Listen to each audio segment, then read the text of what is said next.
Hi guys, in this video I'm going to go through some common matching errors in QuickBooks Online and show you how to resolve some.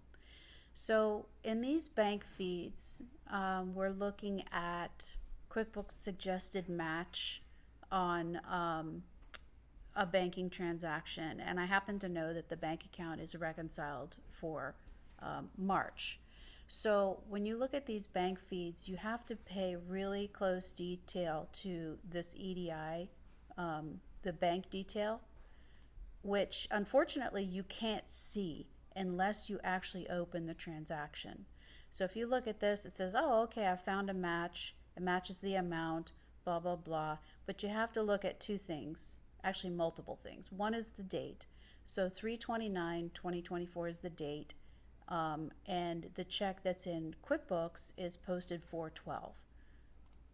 That's not a match because that is for two different dates. It's actually in this case for two different payrolls. So one might ask, well, why isn't it coming up and trying to match this 3/29 check? And the answer is because that period is already reconciled. Matching will not work on finding transactions that are already closed. So what do we do with this transaction? At this point, because it's reconciled already, what you need to do is take that and exclude it from the bank feeds. Okay, so the second error that I see is, for some reason, at some point in the past, somebody had posted this transaction 1270.32 against a different vendor for a different amount. It could be at one point that there was an amount for that vendor, and so now it's coming up thinking that it should be already that amount.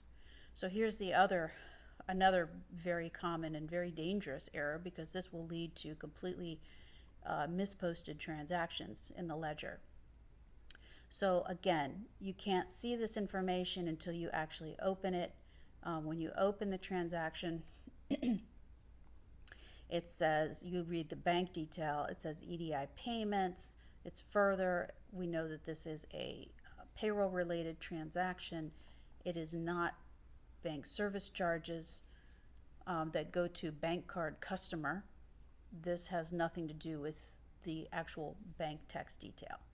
So one of the things that you can do is create a rule, and I'll show you about rules here real quick. You see where it comes up and uses the description as a default? Don't use that, because it's almost always wrong. Like, for example, contains Baltimore, Washington, whatever. That 99% of the time, that's either wrong or it's way too generic. So you need to use bank text. Okay, and we'll call this one EDI payments. When money comes out of BB&T and includes this rule. And so what we're going to do is we're going to go back and we're going to look at this bank text rule, and we're going to copy it. EDI payments further. Okay, see, this is where it's picking up Baltimore, Washington, but that's just the customer name. That really is not something that should be used because in a lot of cases it's going to be too generic. It's going to apply to too many transactions. So you call this, let's call this EDI, money out, bank text contains, and then you paste your information here. Then we're going to call this an expense. It's not financing bank service charges. It's going to be HSA payable. Payroll liabilities, HSA payables. The payee is not bank card, it's EDI. Actually, I think in the past, because the vendor changed, we used to call this Care First, Blue Choice. Okay, EDI payments, and then we can leave this to auto add, but before you hit save, I highly recommend coming back and hitting test rule, because this will let you know if it actually is going to pick up the transaction that you're looking for or if it's going to not catch the transaction if you need to maybe go back and do your transactions. Okay, so now you can hit save,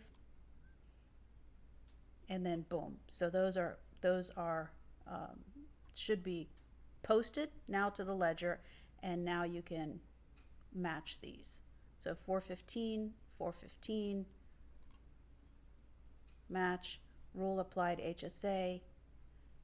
This one wants to add. Now here's another thing to take a look at. Okay, rather than add a transaction, you have to see if there's a match. And because I know that this April period is reconciled, I am not going to add this, because again, it won't find a match on a closed transaction. So again, what I'm going to do here is I'm going to go in and I have to exclude this transaction. Ideally, you want to do this, all of this matching, you should have all of these things for review posted to the ledger or matched before you do your bank reconciliation. If you do the bank reconciliation first and then come back in, update the bank feeds, and then try to match, you're going to have duplicates in the ledger, or you're going to be matching things in the current period and not in the prior period. I hope that helps. There's a lot of issues with this bank feeds, and it's way more dangerous than I believe the QuickBooks Desktop. So you have to take a lot of extra care to make sure that you read the bank text before you do the matching. Thank you.